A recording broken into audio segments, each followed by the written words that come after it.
E de alguma maneira seria certo nós entendermos, nós afirmarmos que essa visão acaba diminuindo a eficiência do sacrifício de Cristo. Mas Ah, não tenha dúvida, não tenha dúvida. Não tenha dúvida. E aí entra as percepções, os penduricalhos, né, como costuma se dizer, né? Por exemplo, há um episódio muito interessante que aconteceu com o reformador Martim Lutero, por volta do momento em que ele estava sendo, né, questionado quanto às suas posturas e as suas posições relacionadas à justificação, por exemplo. Alguém lhe disse, mas Lutero, se você tirar as indulgências, por exemplo, né, o que é que vai ficar? E ele responde dizendo, Cristo. Cristo é suficiente. Então, a doutrina da justificação pela fé nos mostra a suficiência de Cristo. É por sim. causa de Cristo, pelo mérito de Cristo, exclusivamente por Cristo.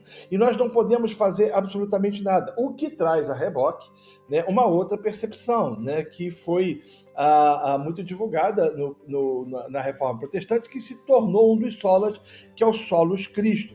Somente Cristo. Cristo é suficiente. Cristo fez tudo, e ele faz tudo, e ele é absolutamente o único, ou foi o único capaz de nos justificar diante do Pai. Muito bom.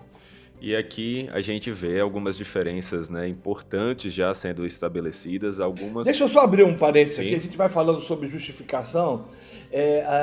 A galera às vezes não entende, por exemplo, muita gente não entende, justificar por quê? Primeiro, todos pecaram e todos estão destituídos da glória de Deus. Segundo, o salário do pecado é a morte. Terceiro, não há um justo sequer. Quarto, os nossos pecados fazem separação entre nós e o nosso Deus. Quinto, éramos merecedores da ira divina. Né? Nós estamos vivendo num tempo muito complicado que quando a gente fala que Cristo suportou ou levou sobre si, ou o Pai derramou sobre ele, ou trouxe sobre ele a ira em virtude dos pecados, o pessoal fica escandalizado. Como é que o Pai derramou, ou deu, ou trouxe sobre o seu filho ira? Mas era o que nós merecíamos. Né? A ira de Deus. Ele foi o nosso substituto.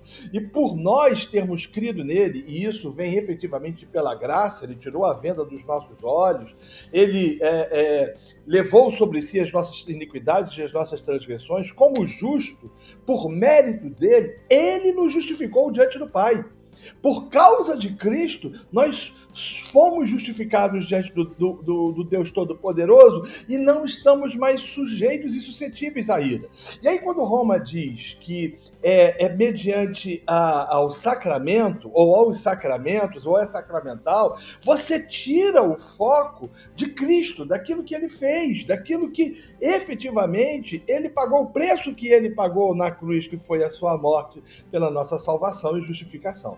Só queria fazer esse sim, adentro, porque eu penso que é importante, porque muita gente às vezes não consegue entender isso, né? Fala, você é salvo de quê? exato. Justificado por quê? Há uma percepção, há uma visão, às vezes, entre os crentes, meio que pelagiana, sabe? Ou Sim, semi-pelagiana. Não, eu sou bom, né? Eu não mato, eu não roubo, eu não adultero, não torço pro Corinthians e nem torço pro Flamengo.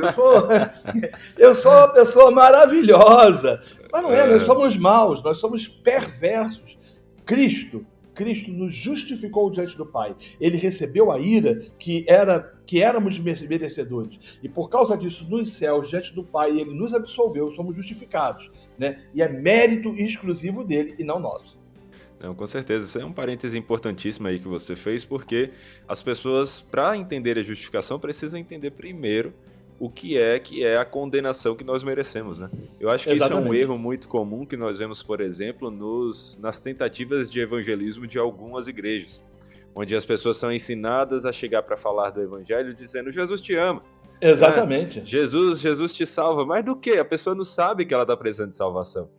Essa semana eu Exatamente. estava falando, inclusive, no pequeno grupo aqui da igreja, sobre evangelismo, e falando sobre isso, eu disse, olha, se você chegar para alguém que acha que está com a saúde em dia, e você disser, olha, tem uma notícia boa para você, você está saudável? Você vai dizer, tá certo, tudo bem, obrigado.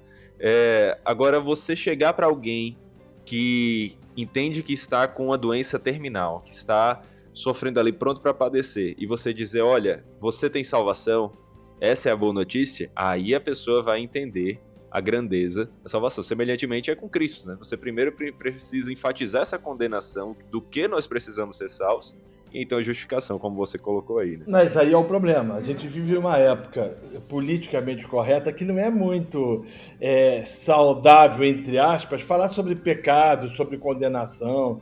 A gente vive num período em que as pessoas querem ouvir a respeito do amor ou de um amor que não é um amor revelado pelas Escrituras, né?